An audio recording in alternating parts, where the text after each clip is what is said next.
The sky over the city was the color of wet concrete that morning, the kind of gray that makes people walk faster and talk less.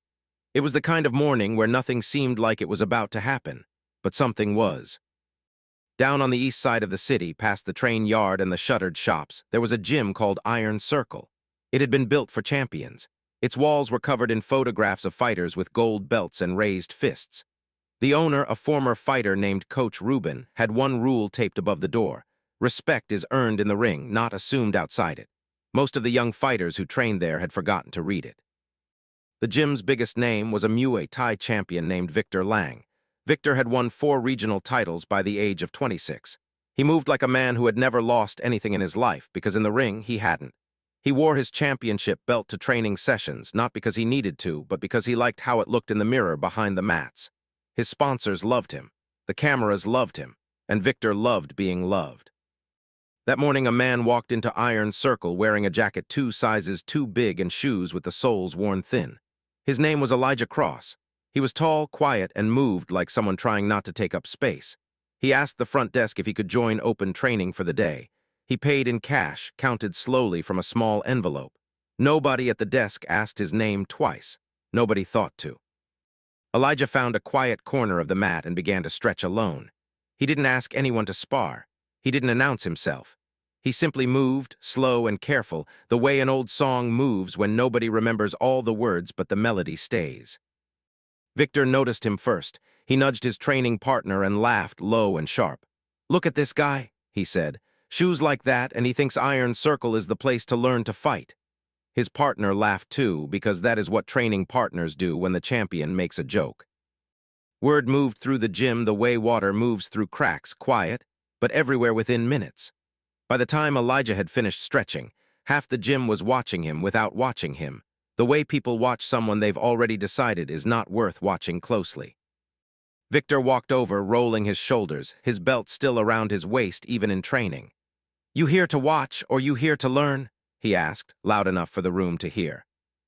Elijah looked up. His eyes were calm, the kind of calm that comes from having already survived worse rooms than this one. "I'm here to train," he said simply. "Train with who?" Victor said, spreading his arms. "Nobody's going to spar a man in shoes like that." A few fighters near the ring laughed. Not cruel laughter, not yet, just the easy laughter of people who have never had to explain their shoes to anyone. Elijah said nothing. He looked down at his shoes, then back up, and something moved behind his eyes, brief as a shadow crossing water. He said only, "I don't need new shoes to spar." The room went quiet in the particular way a room goes quiet when a joke has landed wrong, and nobody is sure whose fault it is. But little did anyone in that gym know, Elijah Cross had once stood in a ring in front of 40,000 people wearing shoes far finer than anything Victor owned, and had walked away from all of it 4 years ago, for reasons none of them could have guessed. Rain had been falling the night Elijah made the decision that changed his life. It came down thin and cold, the kind of rain that soaks through jackets before anyone notices they're wet. He had been sitting outside a hospital in a different city, 4 years before this gray morning, holding his daughter's hand while doctors spoke in careful voices about the months ahead. Before that night, Elijah had been someone. Not famous in the way movie stars are famous, but famous in the small, fierce world of professional fighters.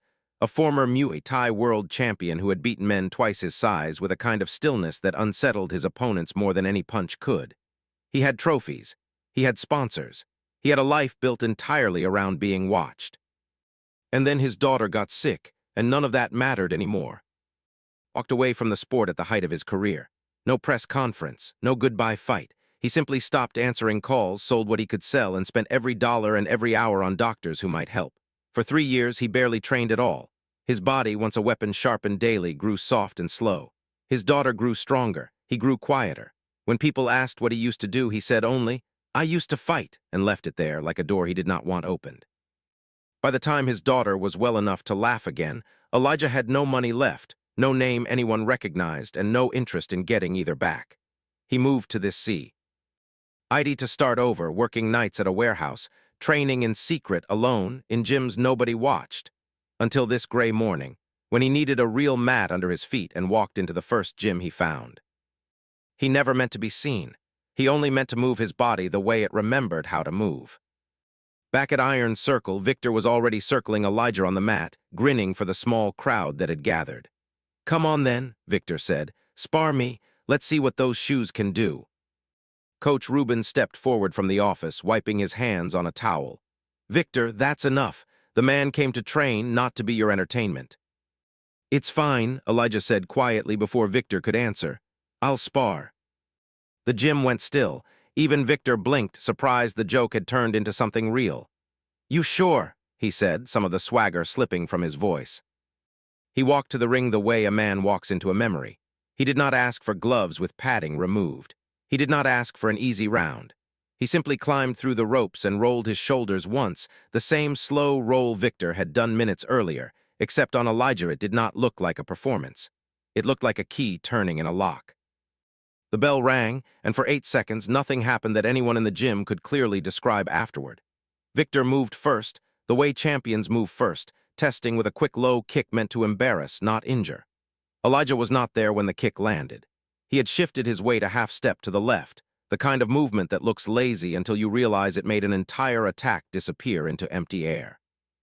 Victor tried again, faster this time, a combination he had used to win 3 regional titles.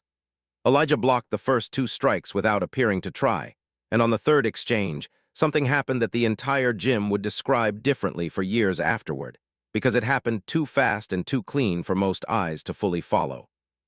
Elijah's counter landed once, controlled, precise, more a lesson than a blow, and Victor found himself sitting on the mat, staring up at the lights, his championship belt still around his waist but his pride nowhere in the room anymore.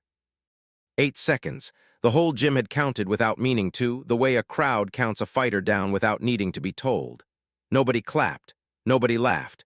The entire gym went silent, the kind of silence that presses on the ears louder than any noise could. Coach Rubin stood frozen by the ring post, a memory surfacing slowly behind his eyes, the way an old photograph rises out of developing fluid. He had seen that movement before, that exact shift of weight, that exact counter. He had seen it on television 4 years ago in a championship match he had watched twice because he could not believe a human body could move that economically.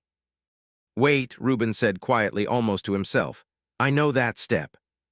Victor sat up slowly, more confused than hurt, more embarrassed than either. "What was that?" he said, not really a question, more a demand the air owed him an answer to.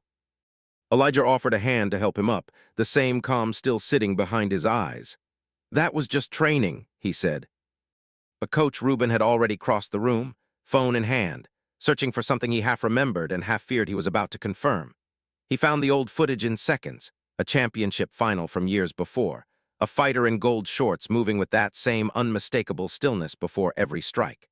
The name beneath the video was one nobody in this gym had said out loud in years, because nobody here had any reason to think that man could ever walk through their door. "You're Elijah Cross," Rubin said, his voice dropping into something closer to reverence than announcement. "You're the Elijah Cross." The gym did not go silent this time. It went electric, murmurs rising like a wave finding its shore, phones lifting to capture a face that had disappeared from the sport so completely that half the young fighters in the room had assumed the name belonged to history, not to a living man standing in front of them in worn shoes. Victor stood very still, the belt around his waist suddenly feeling less like an honor and more like a costume. "You retired," Victor said. 4 years ago, everyone said you just vanished." "I didn't vanish," Elijah said quietly. "I just had somewhere more important to be." He did not explain further. He did not need to.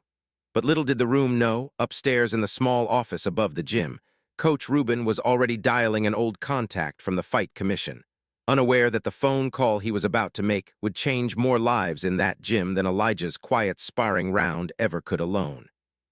Word spread through the city the way fire moves through dry grass, fast, uneven, impossible to fully control. By the next morning, footage from someone's phone had already reeked. Heady corners of the internet Elijah had spent 4 years trying to stay away from. He watched the video once, sitting on the edge of his daughter's bed while she slept, and felt something heavy settle in his chest that was not quite regret and not quite relief. He had not wanted to be found. He had built a small, quiet life around not being found, a warehouse job, a modest apartment, a daughter who was finally healthy enough to run across a playground without stopping to catch her breath. Being seen again meant questions. Questions meant sponsors calling, reporters calling, old promoters calling with offers wrapped in false warmth. It meant the world remembering exactly the kind of attention he had walked away from in the rain outside that hospital, 4 years and 1 lifetime ago. But it also meant something else, something he had not expected. It meant Coach Ruben knocking gently on his apartment door 2 days later, hat in his hands, asking not for an interview and not for a rematch, but for something smaller and stranger. He asked Elijah to teach. "Not fight," Ruben said, standing awkwardly in the narrow hallway. "Teach. These kids at my gym, they've got talent, but they've got no respect for the ones who don't look like fighters. You could show them what I can't. You could show them there's more to this than a belt around your waist." Elijah looked past him, toward his daughter's bedroom door, thinking of the years he had spent teaching her that strength was not always loud, that some of the strongest people in her life had worn thin shoes and carried heavy envelopes. He thought of Victor sitting stunned on the mat, more surprised by his own assumption than by any punch. "I'll think about it," Elijah said, and for the first time in 4 years, thinking about something like that did not feel like a door he needed to keep closed. Victor did not sleep well that week. Every time he closed his eyes, he saw 8 seconds looping in the dark, his own kick disappearing into nothing, his own body meeting the mat before his mind had finished deciding what happened. It was not the loss that kept him awake. Victor had lost sparring rounds before in private, the way every fighter does on the way to becoming good. It was the laughter that kept him awake. His own laughter, the sound of it echoing back at him now, aimed at a man who had once stood on stages Victor had only ever dreamed of standing on. He thought about the shoes. He thought about the envelope of cash counted slowly at the front desk. He thought about how easily he had decided in the space of one glance exactly what kind of man deserved his respect and exactly what kind did not. 3 days after the sparring round, Victor found Elijah again, not in the ring this time, but in the small equipment room where the old mats were stored, quiet, away from any audience. Elijah was rapping his knuckles alone, the way he always trained, without an audience, without a need for one. "I owe you an apology," Victor said, standing in the doorway, his belt notably absent from his waist for once. "I judged you before I knew anything about you. That's not who I want to be." Elijah did not look up right away.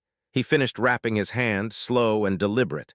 "You judged me because it was easy," he said finally, not unkindly, just honestly. "That's the part worth thinking about, not that you were wrong about me, that it was easy to be wrong."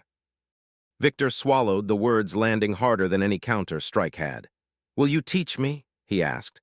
"Not the fighting, I know how to fight. Teach me the other part. Whatever it is you have that I don't." Elijah finally looked up, and something in his calm expression softened, just slightly, the way still water softens when a single stone breaks its surface. "That's not something I can teach in a gym," he said, "but I can show you where to start." The gym was different by the following month, though nobody could have said exactly when the change began. Coach Ruben had hired Elijah to run a weekly session, not for the advanced fighters, but for anyone who walked through the door, including the ones in worn shoes, the quiet ones, the ones who counted cash slowly from small envelopes. Elijah insisted on that.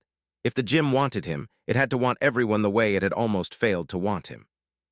Victor showed up to every session. He arrived early and stayed late, and for the first time in his career, he stopped wearing his belt to training. He said it felt strange on his waist now, a reminder of a version of himself he was working hard to leave behind. One afternoon, a new fighter walked in wearing shoes with the soles worn thin, counting coins from a small paper bag at the front desk. A few of the younger fighters glanced over, the old instinct flickering behind their eyes for just a moment, the instinct to laugh, to judge, to decide in a single glance what that man was worth. But before the log H could form, Victor was already crossing the room, hand extended, the way Elijah had once extended a hand to help him off the mat. "Welcome to Iron Circle," Victor said. "Let's see what you've got." Little did anyone in the gym know that the quiet fighter with the worn shoes had grown up 2 streets from a boy who would one day fight for a regional title himself. Though that story, and its own reversal, was still years away from being told. This story is for every quiet person who has been laughed at for their shoes, their envelope of coins, their worn jacket. This story is for every fast judgment made in a room before a single word has been spoken. This story is for every proud person still willing to learn, even after the laughter fades and the silence sets in. Respect earned in 8 seconds is worth more than applause earned in a lifetime of assuming. Pride blinds faster than any punch ever could, and grace, when it finally arrives quiet, in worn shoes, asking only to be given a chance. The rain had long since stopped falling over that gray city, and somewhere in a small apartment above a warehouse job that no longer mattered, a father tied his daughter's shoelaces before school and told her softly that the size of someone's shoes never once told the truth about the size of their heart.